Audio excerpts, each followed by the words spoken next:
Hello mga kamanok, good afternoon, no?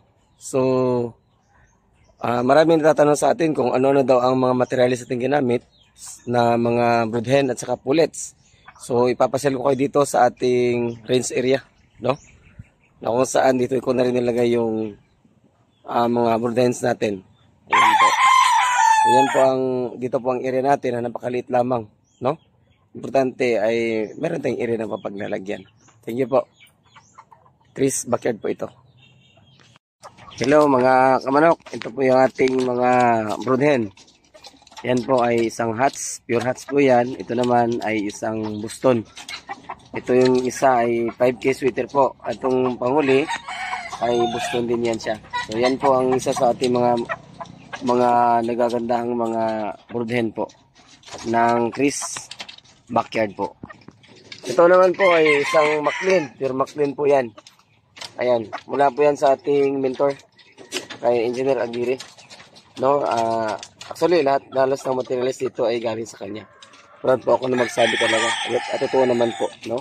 Very proud po ako.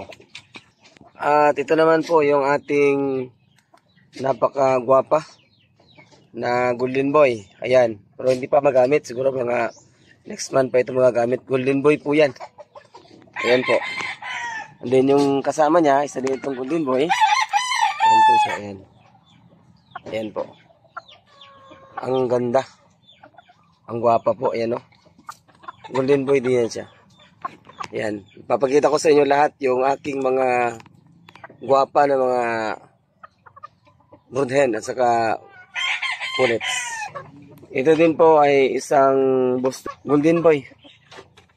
Golden Boy po. Ayan. Matangkad, gwapang-gwapa. Ayan. Itong isa naman ay ito ay isang Kanawayon hats po ito.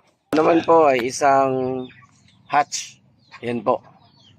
Isa sa pinaka natin na broodhen. Ito po ay isang Boston sweater ito. Ayan po. Matangkad, maganda, gwapang-gwapa. So yan po ang ating mga broodhens. Ito naman po yung ating mga Gilmore. Yan. Magandang buto, magandang katawan, matangkad din. Yung isa, ayan po. Gilmore natin yan, mga kamanok. So yan. Ito po ay isang 5K sweater ito. Ayan. Maganda ang lahi nito, subok na. Ayan po. At ito naman po, itong tatlo, ang isa po ay Gilmore at yung dalawa naman ay isang Milsims Black. Kasi meron tayong Milsims Black talaga, hindi tayo nagpapagala, paalis ng Milsims Black. So, yan po sila. Ito ay isang Boston. Ayan. Matangkad. Maganda. Ayan po. No? Ayan. Pero halos lahat po talaga dito ay mula po sa ating mentor talaga. Mula kay Engineer John Aguirre po. Ayan po. Sa kanya po ito. At ang isa sa signature po ng ating mentor ay ang Jock Halsigray niya. Ayan o. Pure po na Jock Halsigray.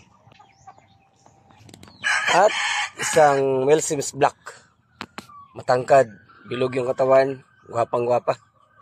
Ayan po. Milsims Black.